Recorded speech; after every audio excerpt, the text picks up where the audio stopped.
అది వరకు పొలమందలి ఏ పొదయు భూమి మీద నుండలేదు, పొదయందలి ఏ చెట్టును మొలవలేదు. ఎలయనగా దేవుడైన యెహోవా భూమి మీద వాన కురిపించలేదు, నేలను సేద్యపరచుటకు నరుడు లేడు. అయితే ఆవిరి భూమి నుండి లేచి నేల అంతటినీ తడిపెను. దేవుడైన యెహోవా నేలమంటితో నరును నిర్మించి వారి నాసికారంధ్రంలో జీవవాయువును ఊదగా నరుడు జీవాత్మాయను. ఈ సందర్భంలోంచి మనం ఒక పాఠం నేర్చుకుందాం. అది వరకు భూమి మీద ఏ పొదయు లేదు, ఏ మొక్క లేదు, ఏ గడ్డి కూడా లేదు. అసలు భూమి మీద ఏమీ లేదు. ఎందుకంట? వాక్యమే చెబుతుంది. ఎందుకనగా దేవుడైన యెహోవా భూమి మీద వాన కురిపించలేదు. ఆయన వాన కురిపించలేదు కాబట్టి ఏ మొక్క మొలవలేదు. భూమిని సేద్యపరచుటకు నరుడు లేడు. ఈ సందర్భంలో ఒకటి అడుగుతున్నాను, భూమి మీద చెట్లు మొక్కలు వాటి జాతి ప్రకారము తినేవి తినకూడనివి సమస్తము ఫలాలు వృక్షాలు వీటన్నిటినీ భూమి మీద పుట్టించాలి అనేది దేవుని ఆలోచన కదా. ఆలోచనే. భూమిని ఎంత సౌందర్యంగా తీర్చిదిద్దాలి అనేది ఆయన ఆలోచనే. కానీ వాక్యం ఏం చెబుతుంది?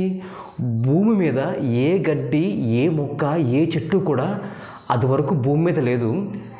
ఎందుకంటే ఆయనే వర్షాన్ని కురిపించలేదు. ఆయన వర్షాన్ని కురిపించి వాటన్నిటినీ మొలిపించాలని ఆయనకి లేదా? ఆయనకు ఆలోచన ఉన్నది. ప్రతి జాతిని మొక్కలను పుట్టించాలి, భూమి నుండి మొలిపించాలి వృక్షాలను ఫలాలు. అది దేవుని ఆలోచన ఆయనకు ఉన్నది. కానీ ఆయన వర్షాన్ని కురిపించి వాటన్నిటిని మొలిపించగలిగే సామర్థ్యం కూడా ఆయనకు ఉన్నది. కానీ వాక్యం ఏం చెప్తుందంటే దేవుడైన యెహోవాయే వర్షాన్ని కురిపించలేదు. ఆయనే కురిపించలేదంటే కావాలనే కదా. కావాలనే ఆయన కురిపించలేదు అన్నట్టే కదా. ఎందుకు ఆయన కురిపించలేదు? ఆయనకి ప్రణాళిక ఉంది, సామర్థ్యం ఉంది, సమస్తము ఆయన దగ్గర ఉన్నాయి కదా. భూమిని కూడా సౌందర్యంగా తీర్చిదిద్దాలి అని ఆయన ప్రణాళికే కదా. కానీ ఎందుకు చేయలేదు? మనం అలాగే వాక్యంలో కిందకి వెళ్తే ఉంటుంది 6వ వచనం. అయితే ఆవిరి భూమి నుండి లేచి నేల అంతటిని తడిపెను. దేవుడని యెహోవా నేల మంటితో నరును నిర్మించెను. ఏంటంట? భూమి పొడిగా ఉన్నది, భూమి అలాగే ఉన్నది.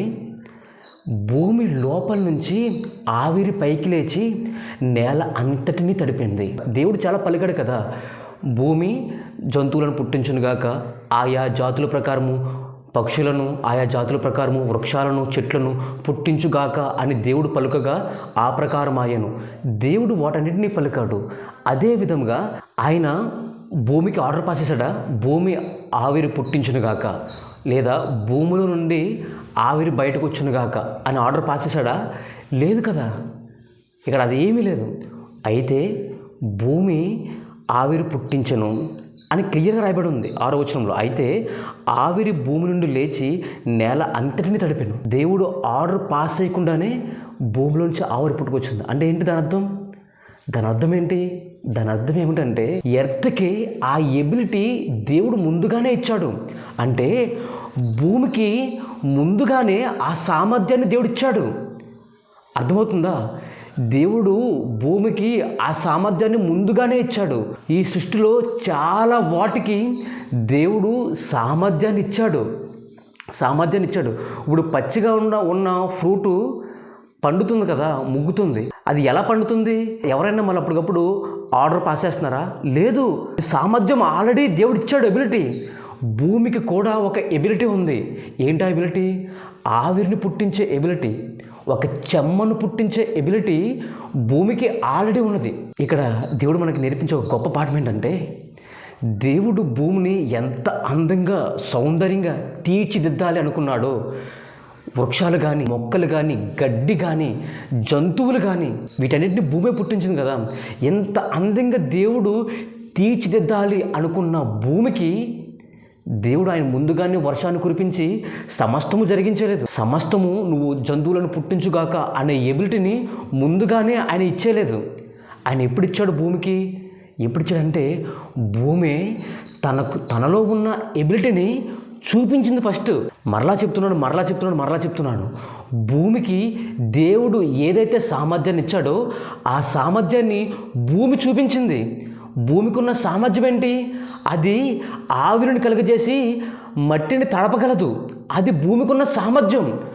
దానికి ఉన్న సామర్థ్యాన్ని దేవుడు బయటికి తీసుకురావాలి. దానికి నిరూపణ చేయాలి. దానిలో ఒక సామర్థ్యాన్ని ఆయన ఉంచాడు అని దానికి కూడా తెలియాలి. సో భూమి అలాగే తనకున్న సామర్థ్యాన్ని బయటపెట్టింది. ఆవిరిని కలగజేసి నేల అంతటిని తడిపింది. అది భూమికి ఉన్న సామర్థ్యం. ఎగ్జాక్ట్లీ మన జీవితంలో దేవుడు చాలా వాగ్దానాలు ఇచ్చాడు, చాలా ఉన్నతమైన వాగ్దానాలు. భూమి పునాది వేయబడక మునిపే నేను నిన్ను ఎరిగితిని అని అలాంటి వాగ్దానాలు చాలా ఉన్నాయి మన జీవితంలో. నిన్ను తలగా ఉంచుతాను కానీ తోకగా ఉంచను. ఇలాంటి వాగ్దానాలు చాలా ఉన్నాయి. ఆ వాగ్దానాలకు ముందు మనం ఏం చేయాలి? భూమి విషయంలో కూడా దేవుడు చాలా ప్రణాళిక కలిగి ఉన్నాడు. ఆ ప్రణాళిక అంతటిని చేయడానికి ముందు అక్కడ ఏం రాయబడిందంటే, దేవుడైన యెహోవాయే వర్షాన్ని కురిపించలేదు. దేవుడే ఆ వాగ్దానాల్ని, అంటే ఆశీర్వాదము అనే వర్షాన్ని నీ మీద నా మీద కురిపించాలంటే there is a work remaining. ఒక పని మిగిలిపోతుంది. అది కూడా దేవుడు నన్ను ఒరే నువ్వు ఐన్స్టీన్ లాగా ఆలోచించు, లేదంటే ఎడిసన్ లాగా ఆలోచించు, ఒక సైంటిస్ట్ లాగా ఆలోచించు, నువ్వేం చేయగలవు, నువ్వు ఆలోచించి అప్పుడు దానిని చెయ్యి, అప్పుడు నీ మీద ఆశీర్వాదమైన వర్షాన్ని కురిపిస్తాను అని అలా అనట్లేదు దేవుడు. భూమికి కూడా దేవుడు అలా అనలా. భూమికి ఏదైతే మినిమం సామర్థ్యము ఆయన ఇచ్చాడో అదే జరిగించింది. దేవుడు నీకు నాకు కూడా ఒక సామర్థ్యాన్ని ఇచ్చాడు. గొప్పగా ఆలోచించి చేయమని కాదు, సైంటిస్ట్ లాగా ఆలోచించమని కాదు. ఆయన ఏదో సామర్థ్యాన్ని ఇచ్చాడు, అది మినిమం. ఆయన ఇచ్చిన సామర్థ్యాన్ని మనం వినియోగిస్తే ఆటోమేటిక్గా దేవుడని యెహోవా వర్షాన్ని కురిపిస్తాడు. మన జీవితంలో కూడా భూమిని ఎంత అందంగా సౌందర్యంగా తీర్చిదిద్దాడో, తర్వాత భూమికి ఎంత ఎబిలిటీ ఇచ్చాడో అంత ఎబిలిటీ మనకిస్తాడు, అంత సౌందర్యంగా మనల్ని తీర్చిదిద్దాడు. ఎందుకంటే వాగ్దానాలన్నీ చాలా వాగ్దానాలు ఉన్నాయి. మరి దేవుడు మనకిచ్చిన ఎబిలిటీ ఏంటి? మనకిచ్చిన ఎబిలిటీ ఏంటంటే మన నోరు మనకిచ్చిన ఎబిలిటీ. గొప్పగా ఆలోచించి నువ్వు ఒక సైంటిస్ట్లాగా ఆలోచించేయమంటలా. అరే నీకు నోరు ఇచ్చాను కదా, ఆ నోటితో మాట్లాడు, ఆయనను స్తుతించు, ఆయన గురించి మాట్లాడడం, ఆయన గురించి స్తుతించడం.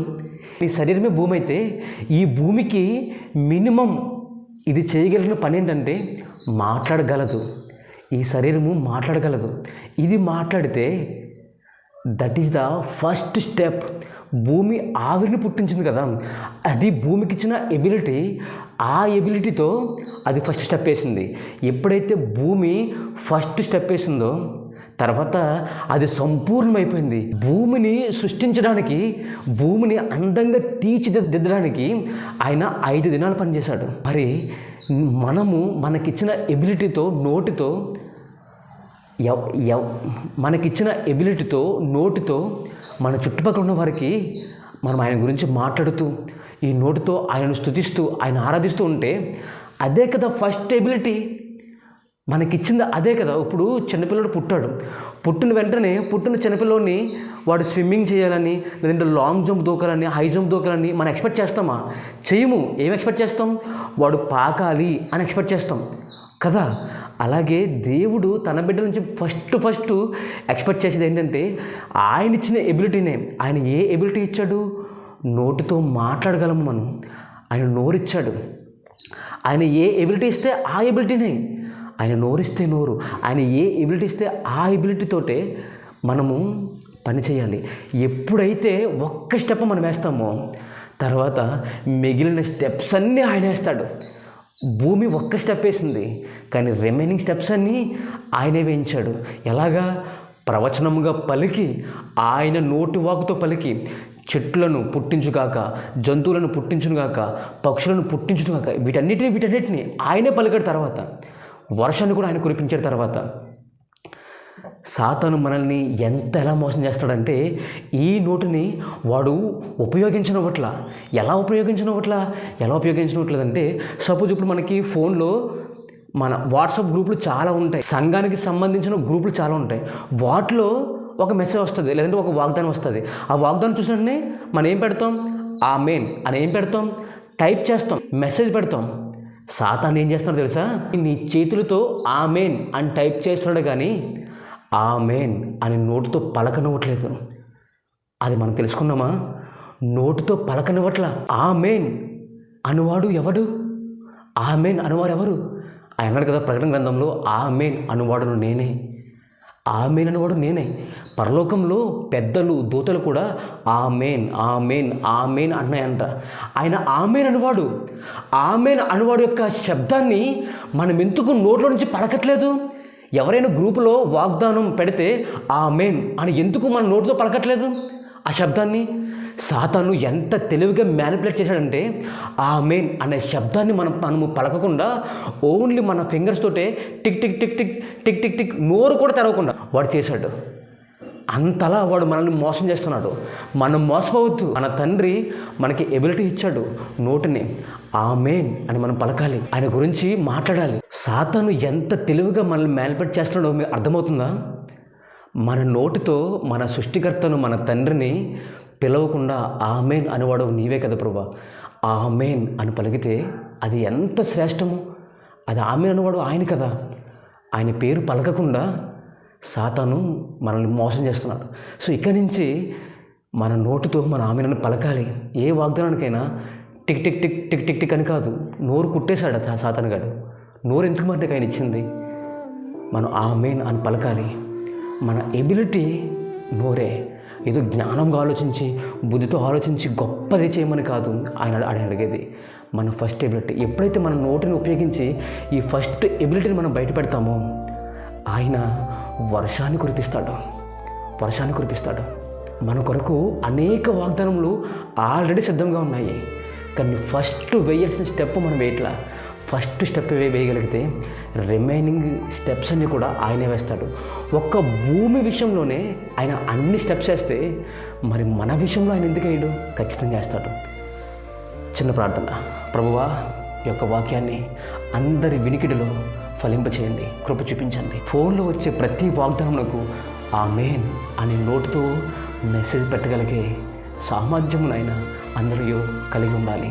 సాతాను ఎక్కడ దొంగిలించకూడదు. సహాయం తెచ్చిన కృప చూపించమని నజరేయుడైన యేసుక్రీస్తు నామమున ప్రార్థించి బతిమాలి వేడుకుంటున్నాను మా తండ్రి. ఆమేన్.